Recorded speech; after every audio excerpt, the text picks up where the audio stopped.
All right, I'm recording, you're recording, everything's good. Hi, I'm Mike Conlon, your host of the Weiser Books Radio Hour.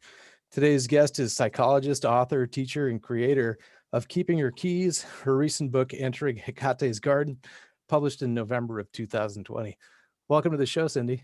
Thank you so much for having me. It's a pleasure to be here. Oh, real great to have you. Your book is just part and parcel with a lot of the other things you do. One of the things that I stumbled onto prepping for this is your website, keepingherkeys.com. And I'd like to just, as an introduction, kind of tell us who you are. Tell us about the site, because I think there's an awful lot of good stuff on there, and how you came about writing this particular book for Weiser. So I think that's three questions, right? That's a whole bunch of stuff. All right, that's the only question we need. The hour is Exactly. You know, I'll let you talk for an hour and we're good to go. No, but let's start with the website. You've got a lot of history in teaching, and it looks like a lot of it ended up there. So just give us a little bit about that to start. So keepingherkeys.com is kind of like the hub for my work. So my work is built upon the goddess Hecate and seeing her as anima mundi, soul of the world. So my work really explores the soul, the deeper self, the unseen world, dreams, herbalism. That's why we're here today, to talk about Hecate's garden. And so the book kind of comes from that perspective of the return to soul. I'm a psychologist by training, and I've been a psychologist now for 25 years, and I've accumulated a lot of knowledge and experience in the different areas of psychology. And really, I'm convinced that the way for us to experience wholeness is through connecting to the deeper world.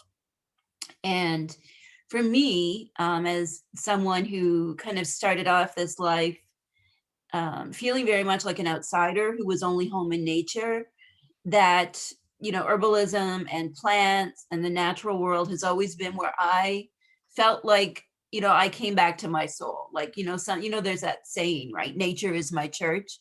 It always has been for me. So that's kind of like the heart of what I do, is this kind of central theme of going back to nature, that the soul is found through nature.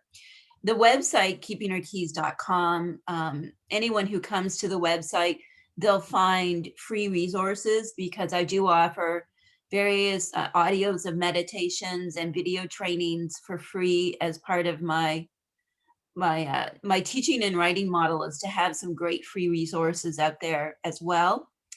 There's, of course, a very lengthy section on bringing Hecate all the way from her historical origins about 3,000 years ago, and even further back to the present day, and some of my, I guess, ongoing observations and interpretations about how those of us who experience Hecate today, what some of the themes are that emerge from what I hear from my students and followers and so on. So there's lots on the website. I do have a school that's housed in Mighty Networks, known as the Covina Institute, where I teach online courses. We have monthly live rituals and salons and so on. And there is a course that comes with the student membership called Pharmakeia, where they can go deeper into the lessons of Hecate's garden.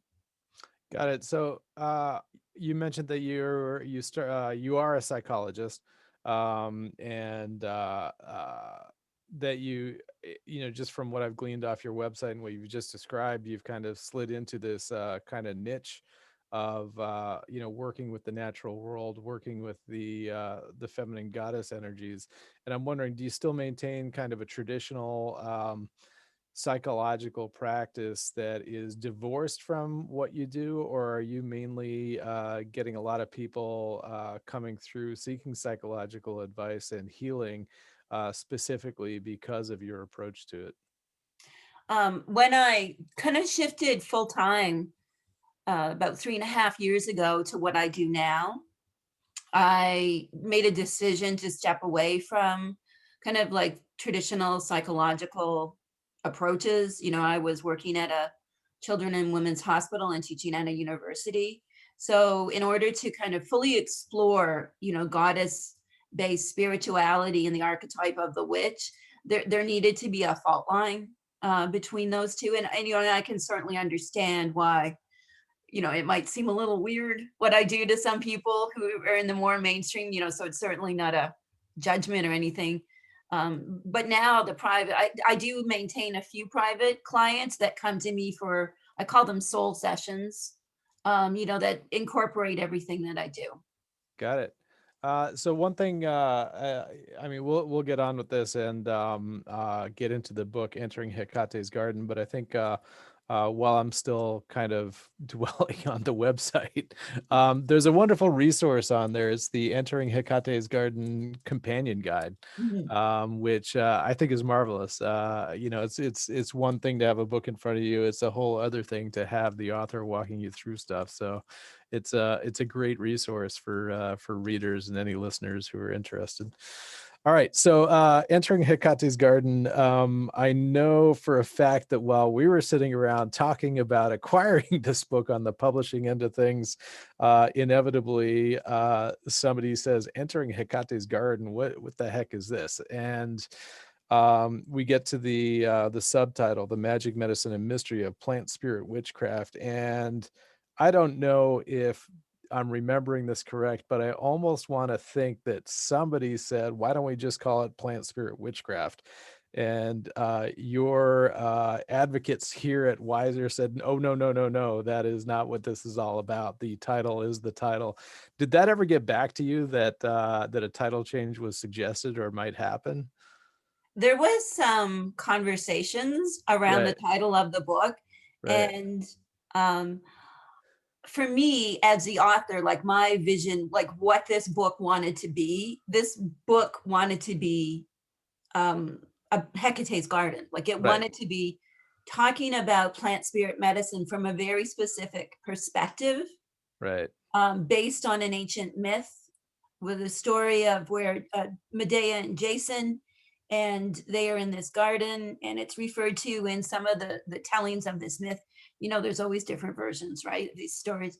And so one of the tellings, it says, like they went into Hecate's garden. Things happened. Jason convinced Medea to put a dragon to sleep with a spell, and Jason got his fancy sheepskin back, and the world, and the rest of the story. So I became myself really enchanted.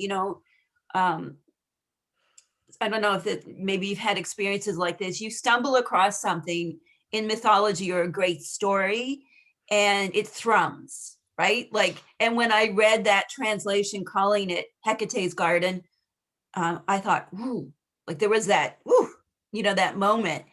And I wanted to explore plant spirit medicine and herbalism from the perspective that Hecate's Garden was sacred, and that Medea and her sister Circe were Hecate's daughters and had been wrongly portrayed, and that I was going to reclaim them and Hecate's Garden as the spirit of this book. I imagine that I was companion to Medea and Circe, and what would they say to me, and how did they practice healing, what we might call plant medicine today, and really put myself in that perspective. Like if Circe and Medea and I were hanging out today, how might we, what might their practice of healing be like? And yeah, and that's really, I became enchanted with the whole idea of Hecate's Garden, and I was committed to that, what this book wanted to be. So basically the title was not negotiable. Right. We navigated a little bit around, the title, but I was, no, it's Entering Hecate's Garden. This is what this book, the spirit of this book says, this is what it's called. Fantastic, and I think it's doing well. So obviously, the title is fantastic for what it is. So entering Hecate's garden is centered around Hecate, Circe, and Medea. Can you share a bit about the three of them, specifically why they are associated with plant magic? Love to talk about this more. So in my last response, I talked a little bit about, kind of where I first encountered Hecate's garden, and about Medea and Circe being sisters. And in some of the mythology, a different version of these stories, they're Hecate's daughters. And again, that was when I bumped into that, I was like, oh, this just has a resonance with me. That Hecate as anima mundi, soul of the world, of course, like all that is in the world would be kind of birthed by her in a kind of a metaphorical or symbolic way. And then if these were her daughters, then the power of the natural world and the power of healing would have been in their hands. And in exploring the myths of Circe, most people will be familiar with Circe from the Odyssey and Medea from stories of Jason and his Argonauts, and how they were portrayed as the villainous in these stories, while the men who often did really horrific and nasty things, far worse than what Circe and Medea did, they were the heroes. And I was like, wait a second, I think, like, as a curious person, I was like, wait a second, what if we start to explore that they're the heroines of these stories? And of course, Madeline, and while I was kind of, I live in rural Nova Scotia, so while I was kind of over here, like letting those ideas percolate somewhere inside of me, Madeline Miller's novel Circe came out, and I was like, I'm not the only one who's enchanted by Circe. That there's a whole need to revisit Circe as a heroine rather than this evil sorceress who turned men into pigs. And the same thing with Medea, that, with the Euripides play and the other sources of information about Medea, she's always portrayed as this, she she kills her own children and so on. And when I was studying that myth, I was really struck with the question, like, what other choice did she have in that moment? What could she have done from the perspective of a mortal woman living in those times? But then if she was truly, like, at least part goddess, like, wouldn't that be a symbolic thing? So I became really, and then Margaret Atwood had written some essays on Medea, like 30 years ago, I think. And so I just kind of allowed myself to really open up that space within me to start to see the three of them through a lens of someone who identifies with the archetype of the witch. So, you mentioned that this stuff kind of fascinated you when you heard about it. When did you hear about it in your lifetime? Had you already been practicing witchcraft at the time, or was this something that kind of led to? Well, when I was really young, and I think this is something that goes for a lot of people, when I was young, and I grew up like in the 80s, I'm a child of the 80s. And so we kind of had, books about Wicca, like Scott Cunningham's books, and they were fantastic. And then we had like mythology, and they weren't really, they were kind of, these early books would talk about the goddesses, it was all this kind of nebulous space. And I became really fascinated by the goddess Artemis because my name is Cynthia, and Cynthia is an epithet of Artemis, reflecting her birthplace on Mount Kinthos on the island of Delos. And so, you can imagine if you're a 15-year-old girl and you figure this out.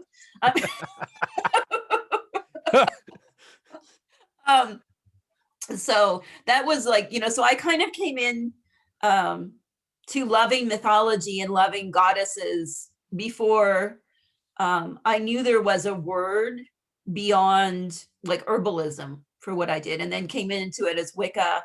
And I think I've been really fortunate to have come of age when I did, because, it was a time that books about Wicca and witchcraft, goddess books were being written.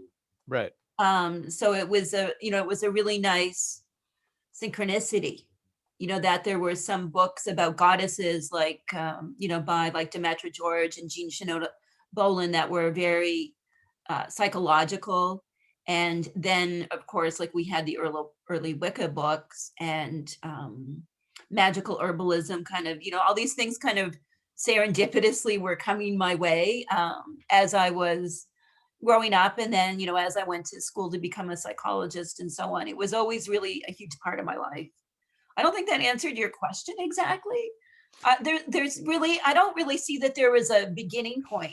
I kind of see like I was doing my thing and then books came along that helped me do my thing. Got it. So it was kind of an organic growth, kind of synergistic with a whole bunch of stuff that was going on in your life. That's interesting. All right, so that's cool. As a child of the 80s, I can definitely also appreciate where you're coming from. Um, so let's see, you write about the return to the Garden of Hecate at the beginning of the book. Can you describe what the return is and how we experience the call to come back to it? So this is a great topic. I love this question and I love to talk about it. I get a lot of messages and emails and so on and comments on social asking, like, how do I know if it's Hecate calling me? So there's a broader question within the focus on the garden. So the broader question about how do I know it's Hecate calling me? Because a lot of times, people will report like having dreams of a woman and they don't exactly know who it is, but they kind of feel that it's Hecate, or they hear a name, or they have some kind of synchronous experience, or she takes up space in their imagination for good reason. So there's that general kind of when Hecate calls, and I have a YouTube video, and I write about it in my books as well, about this calling that's taking you back to the soul, really. And to return to Hecate's gardens, to me, is about a return to the soul, like it's a reclaiming that to practice plant spirit medicine from a perspective that is feminine and sacred is wonderful and beautiful and healing, and that we don't need to see plant spirit medicine or even witchcraft through a male gaze. All right. So let's see, the archetype of a witch as a source of healing is a theme that's in your book. Can you expand on that a little bit? And particularly, you're talking about poisons as healing. I'm wondering how that fits in. I mean, I know that obviously there's homeopathy and stuff like that, kind of as an aside, but specifically in the practice that you're describing, how does that work? The poison that heals, it's often like in a broader psychological kind of framework. It's often when we have like adversity and hardship and despair that we learn more about ourselves, we become stronger, we become wholer through adversity. And so we can look at that like as symbolic of the poison that heals. We're going through this pandemic, which is which is a poison in a way. And although perhaps it might have been better if the pandemic never happened, and there's so much tragedy happening because of the pandemic, and also it's provided invitations for us to find new ways to help each other, to come together, to use technology more in a way that's more community building and relational. And so no matter what it is, there is medicine in it. And when we talk specifically about some of the most poisonous plants in the book, I chose to discuss my favorite poisonous pretty, which is aconite, also known as wolfsbane, which was Medea's poison of choice. And also in different ancient texts, Hecate is referenced in relation to aconite as well. It is so deadly and dangerous. And yet we mentioned homeopathy, and it's used in homeopathy in very small and micro doses. And so to believe that healing only comes from things that are of the light, are of pure, pure positivity, is, on a cultural level, it's a big, it's one of the mechanisms that got us into the mess that we're in now. Because, our refusal to go into the dark, to go into the poison, to see where the medicine is in the poison. When we get obsessed with artificial light, we fail to, really connect to the fact that we need the darkness, we need the cave and so on in order to heal. And I think that's why working with poisonous plants in safe ways is so healing, especially for someone who identifies as a witch or is very, just really intrigued with poisons, that even the most deadly poisons like aconite have healing attributes, and the poisons in our life tend to be what heal us the most. So is there, I mean, we've been talking about mythology, a lot of this stems particularly from Greek mythology, and in Greek history, there's the practice of the Eleusinian mysteries. Does that also play into kind of this idea as poison as a healing modality? Exactly. And in my school, like, we have a ritual cycle. There's 3 rituals. We do the death walking ritual of release, which there's a version of it in this book. And then we do soul retrieval. We do these several months apart. It's over the whole wheel of the year.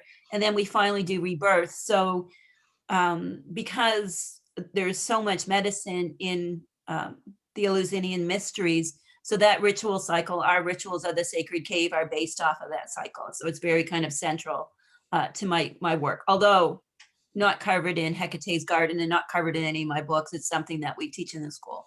Oh, cool. All right. Well, that's great to know. I did not know that, so I'm glad I stumbled onto that. So, going back to mythology again, you mentioned, let's see, was it Circe that turned men into pigs in the Odyssey there? Obviously, even to modern readers, it's like, oh yeah, men are pigs. Got it. Even, before any kind of big feminist push, I think that was probably out there as a metaphor. But when it was written, I'm just curious, do you think that the ancient Greeks, hearing this as part of an oral history, an oral story, understood it differently than we might today? I do. And, understanding like the likely perspective of the authors of these myths, Homer's perspective, in writing about Odysseus and Circe. For me, as a psychologist, that's really paramount, is to understand where the author was likely coming from, like what he might have meant. And we can just riff about Circe and her pigs for a bit. Just as an example of this whole, I think really what my perspective is in my writing and teaching. So Fantastic. All right. Let's talk about pigs and the goddess. Let's do. So it's interesting, like if you look at the, kind of the cultural context of the time in which that myth emerged, the story, I use myth kind of as a broad term to capture a lot of that literature from that time.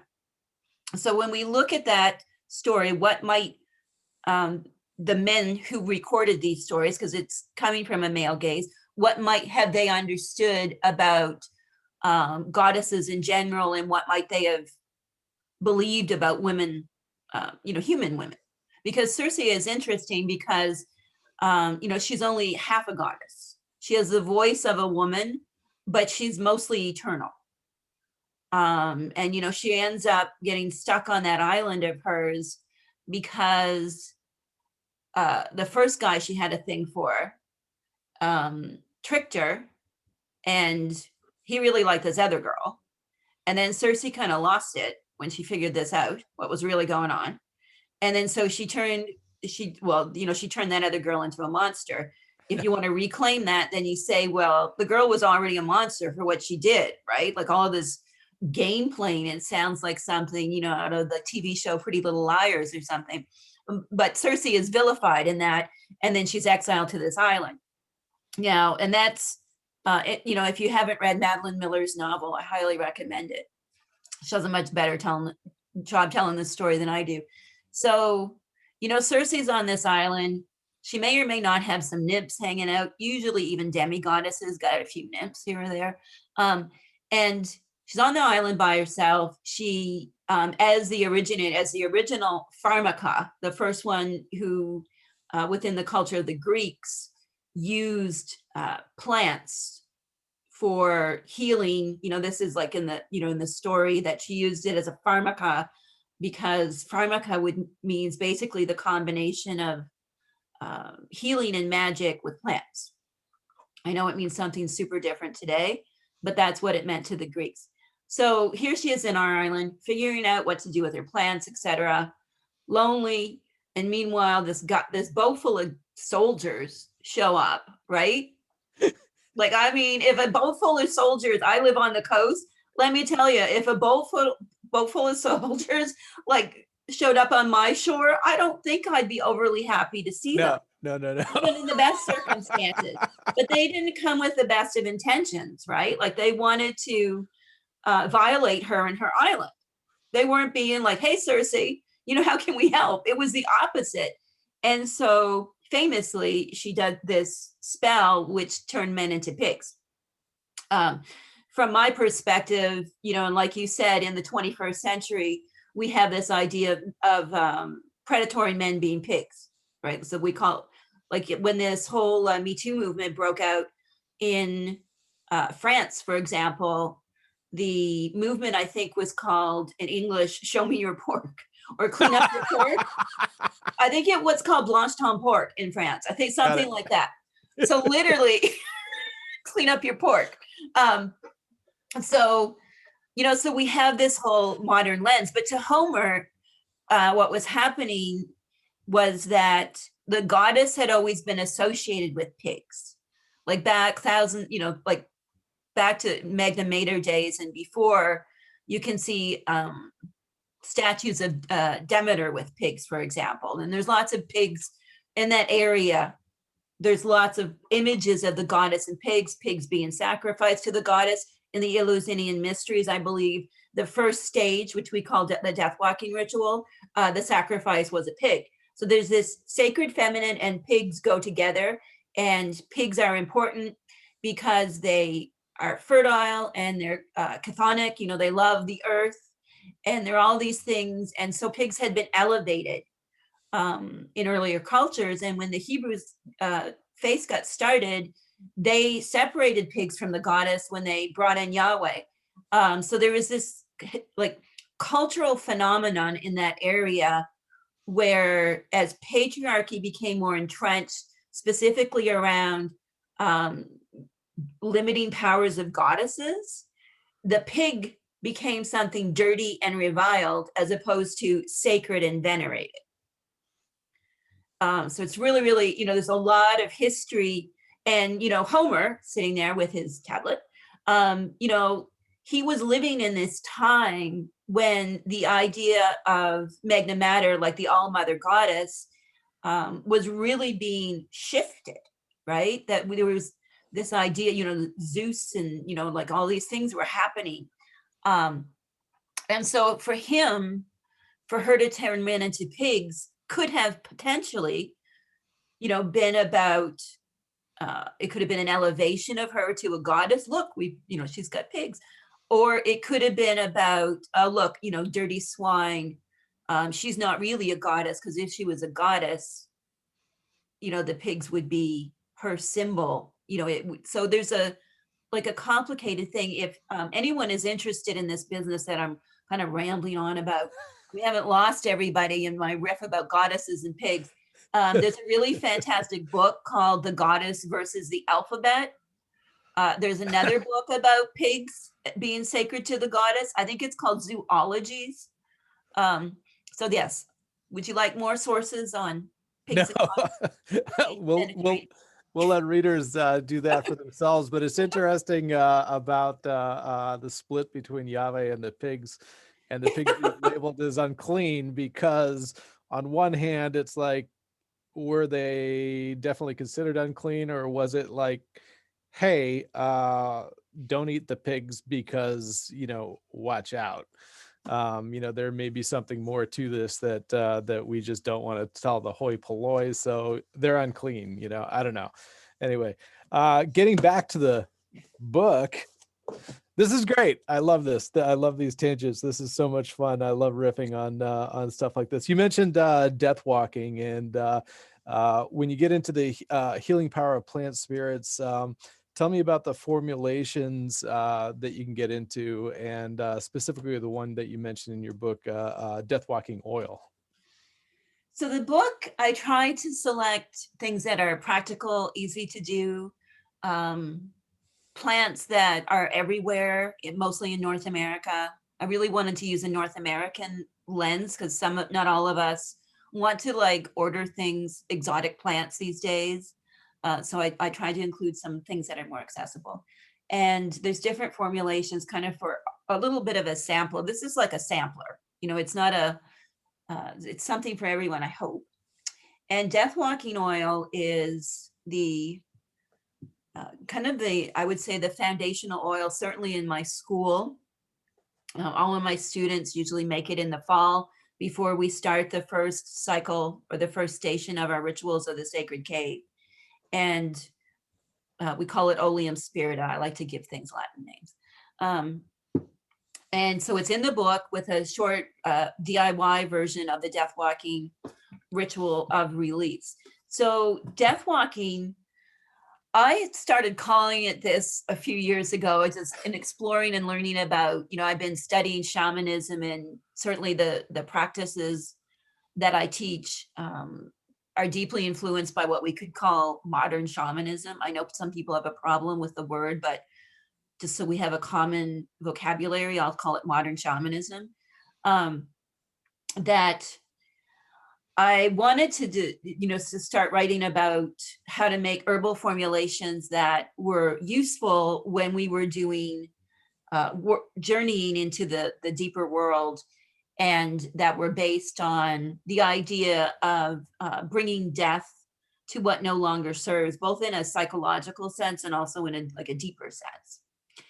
And so that's kind of how the origins of the death walking oil. I started making it like probably a dozen years ago for myself. I didn't really think it would, I didn't envision that this would become something that so many people would be using the formula for. It's a great oil that you can use it for for anytime you want to kind of get into a light trance. Of course, if you use some breathing techniques, you can deepen your trance and so on. So that's something that it's got poppy in it, poppy sacred to Persephone, of course. And it's nice because it doesn't have a smell. I have a lot of sensitivities, and sometimes essential oils can have these really overwhelming smells for someone like me. So when you make it yourself, it won't have a smell. So if you have a lot of sensitivities, then it can be really helpful. So do you encourage people to make their own, or is this something they can purchase through other sources?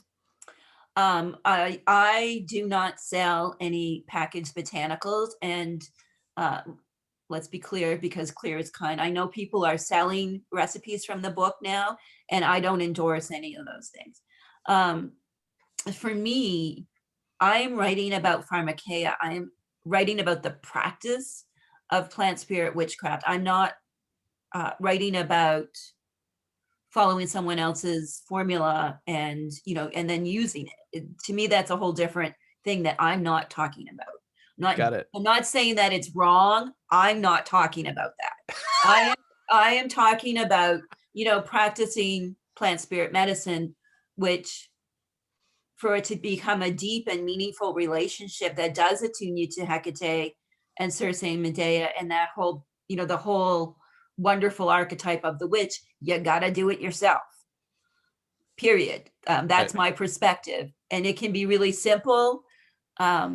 juniper, which is grows throughout North America. This is coastal juniper, so it looks a little bit different than what some people may have. A simple technique, juniper and some sacred clean water. This is what you need to do plant spirit medicine. You don't need elaborate things, and they'll learn in the book what you do with this, but basically you unify land, sea, and sky by lighting the juniper and putting it in the sacred water and then asperging your house. Costs nothing. Powerful, ancient, based on rituals performed by Hecate's priestesses over 2,000 years ago. So it doesn't need to be elaborate. It doesn't need to cost money. That's not plant spirit witchcraft. That's a specific type. And I think now you got me started. Oh no. and I think today that like where we have so many commercial products available, and like essential oil companies will tell us like it's the most pure, it's the bestest, it's all these things, and charge us like $50 for a small bottle. I've certainly like done that. It's not wrong, but it's like we can be seduced by the idea that we don't have the power to practice plant medicine on our own, when the return to the natural world is about getting our hands dirty, becoming the one with the dirty feet, wandering in the woods, exploring, wildcrafting. That's my perspective, that is what pharmakeia is. You got to get your hands dirty. Got it. It's funny that when you say you're from rural Nova Scotia, north, south, whereabouts? I live very near world famous Peggy's Cove. Okay. I don't know if you've ever been here. So I've been to Nova Scotia. I'm unaware of that particular geographical feature. Okay. Well, when people think of Nova Scotia, they think of like often that lighthouse, iconic lighthouse, the Nova Scotia stuff. So that picture is Peggy's Cove. Usually that's on all of our promotional, the tourism stuff. Yeah. So I live like on the open Atlantic coast. Okay. As the crow flies, I could be, if I was a crow and I wanted to fly to Boston, it wouldn't take me very long. Okay, got it. So my experience with Nova Scotia is all south of Halifax. I'm coming from Maine, so it was the ferry over to I forget where. But one of the really great things about Nova Scotia is in the south there, the whole interior is just, I think it's national forest. But there is not a lot of, there's not a lot of human interference down there. And I was riding a motorcycle through there and decided to stop for a minute, stepped off the roadway, and I was just surrounded by blueberries. I mean, they were everywhere. I had a snack. It was great. But just the bounty there is kind of amazing. You mentioned using juniper, and while it is a common plant in a lot of the USA, there are going to be parts of the USA and the world where it's not common. Do you encourage people to use local kind of correspondences with juniper that they might be able to easily source? Definitely. And I'm glad you had such a wonderful experience here in Nova Scotia. I haven't always lived here. I've lived in different places, and I was very happy we were able to escape civilization and move to a small fishing village. My whole family is originally from like the South Shore where we live now. So came back here. So I know I live in a very special place. Juniper is a great example though, because like you might have cedar, or you might have cypress, or you might have another similar plant. And, the book really is an invitation to, if you don't have juniper, what do you have? And because of the doctrine of signatures, looking at plants that are similar is a good way to start the inquiry. So juniper kind of looks like cedar. Get a more expansive book than mine, maybe Paul Barrel's Master Book of Herbalism or something, and go a little deeper and say, oh, is there a connection between the two, and get, come at it from that kind of mixed methods perspective of like following your intuition and then doing a bit of research. That's really, I hope I inspire people to do their own research and write their own formulas. I mean, it's funny because you keep almost apologizing that your book is not more comprehensive, but I mean, you've got you've got 39 monographs of different plants and whatnot in here. Is that I mean, obviously that's a great starting point for people. Do you, I mean, is this a starting point where people can pick up what you're putting down? I definitely. I think I say that because, in my mind, there's like 200 plants in the book, and but obviously, no publisher wants to publish a book that's 400,000 pages. Right. So I did have to pick and choose. So, I know that it's not a straight herbal. The book is mythic, poetic, and practical. So there's that. There's that kind of blend in the book, but they can start, if you've never ever worked with a plant before, you can start with this book. And perhaps if you're an experienced practitioner, you can pick up the book and see things from a slightly different perspective. All right. So you've included a variety of recipes, which are all components of what you call Hecate's feast. Can you discuss what this is and how to create one? Yes. So this is like, so the most popular question I get asked is about, how do I know if this is Hecate calling me? And the second most popular question I've been asked over the years are, like, how do I make offerings to Hecate? Right. And in particular with Hecate, because what's known as Hecate's supper, or sometimes called dipnon, which is just the Greek word for supper, that this has become really popular. Like, a lot of authors write about this, that this is what you do. You take Hecate an offering on the night of the new moon, when the moon is dark, and so on. And so people really want to get started with Hecate, right? This is, something that becomes important to them because so many people have written and talked about this.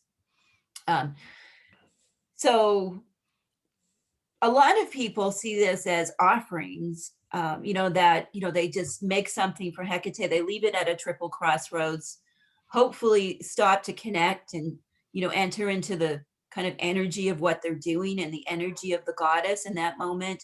And then you turn around and leave, and you're not supposed to look back. That's the superstition from 2,000 years ago.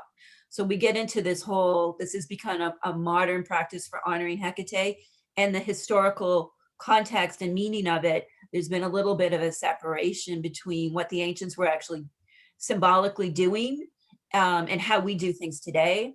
And I wanted to explore the idea of Hecate's feast, that it was something that we shared in, that we don't need to prepare like a fancy meal and leave it at the crossroads, that we can take in the feast of Hecate, because from a deeper perspective, she is soul and we have souls, so that there isn't really this separation. I wanted to explore that idea about creating a whole feast for Hecate, and in a way honor like what would have been done at the ancient temples, this to have a celebration of Hecate, kind of compared to these crossroads meals that were usually like fish and bread and cheese.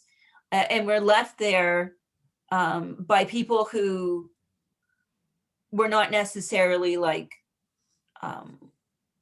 followers of Hecate, that they saw Hecate as a malevolent spirit, and it was kind of like an insurance policy, compared to feasts of gods and goddesses, like what we know about from history, like how she would have been celebrated and honored, like at her temple. Like at Lagina today, you can see images of the excavation. That's Lagina in Turkey. You can see pictures of what they're doing there. And it's like, so how do we kind of reconcile these things into something that's beautiful, that people can, if they choose, make the recipes or be inspired to do their own kind of elaborate meal, at least, once a year, to really connect to the idea of the amount of labor and love that would have been put into these feasts to Hecate by her ancient priests and priestesses, as opposed to let's drop something at the crossroads and run and hope Hecate doesn't get us. Right. So kind of the difference between a sacrifice to keep something bad from happening and an offering to honor and love. Interesting. All right. So let's see. For those out listening to this, usually I get this list of questions from an author, and I'm going to read this one straight off this list here because there's a quote in here. In the section on spellcraft, you write, Pharmakeia, like all true witchcraft, is both a blessing and a bane. As reflections of the universe, we are both dark and light. Our practice resides in the shadows, the space between bright and night.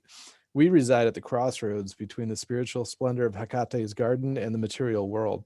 Here in this place, we listen to the teachings of the plant masters and our goddesses who tell us that witchcraft knows no right or wrong, no black or white. It simply is. Okay, please unpack that. Well,